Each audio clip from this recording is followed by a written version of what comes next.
ఈ భయమే అనేక మంది సూసైడ్ చేసుకుంటున్నారు. భయంకి ఒంటరితనం అనే భయం, ఆర్థిక సమస్యలనే భయం, ఫ్యాన్కొకడు మందొకడు ఏది పడితే అది తాగుతూ వారి యొక్క దేహాన్ని అపవాదనే సాతాను ముగించి వేస్తుంది.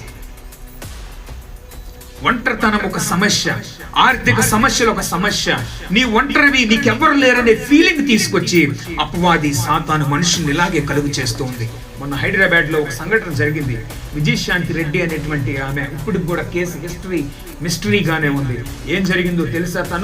ఏం జరిగిందో మనకు తెలియదు, కానీ అక్కడ కనపడుతున్నటువంటి సీసీ కెమెరా ఫుటేజ్ చూస్తే మాత్రం తన ఇద్దరు పిల్లల్ని, కొడుకుని కుమారుడిని, శ్రీ చైతన్య కాలేజ్లో, మంచి కాలేజ్లో చదువుతూ ఉన్నారు, ఇంటర్మీడియట్ చదువుతున్నారు పిల్లలు.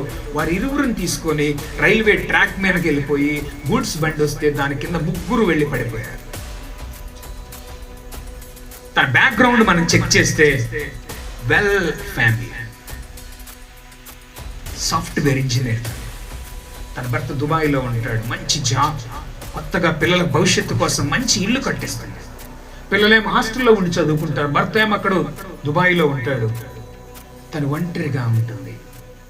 ఏమైందో ఏమో తెలియదు. పోలీసులకి ఒక చిన్న క్లూ తన కారులో దొరికింది. ఏమని తెలుసా? అమ్మా, నేను ఈ జీవితాన్ని కొనసాగించలేకపోతున్నాను, ఇంకా నాకు ఈ జీవితము నా వల్ల కావట్లేదమ్మా, బ్రతకాలని నేను ట్రై చేస్తున్నాను కానీ నా వల్ల కావట్లేదమ్మా, అందుకేనమ్మా నేను వెళ్ళిపోతూ ఉన్నాను, నేను చచ్చిపోతున్నాను అని చెప్పి చిన్న లెటర్ అక్కడ రాసి పెట్టింది. పిల్లలు ఏం చేశారు? పిల్లలు ఏం అన్యాయం చేశారు నీకు?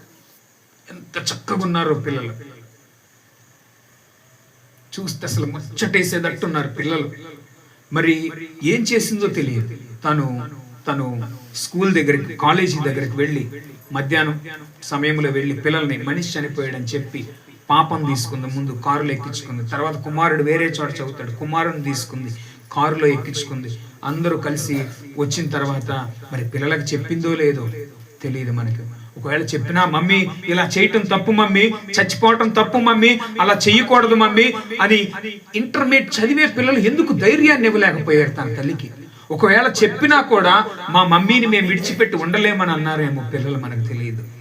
కానీ పిల్లలు వెళుతూ ఉన్నప్పుడు 5-6 సీసీ ఫుటేజ్ చూస్తుంటే వాళ్ళ మమ్మీ అమ్మటే గొర్రెల్లాగా నడుచుకుంటూ వెళ్ళిపోతున్నారు. తను అనుకుంది, నేను లేకపోతే నా పిల్లలు ఏమైపోతారు, కాబట్టి నా పిల్లలు నా దగ్గర ఉంచుకోవాలని అనుకుంది. ఎంత ఫూలిష్ థింగ్ అది. చచ్చిపోయిన తర్వాత ఎవరికి ఎవరు అవుతారు?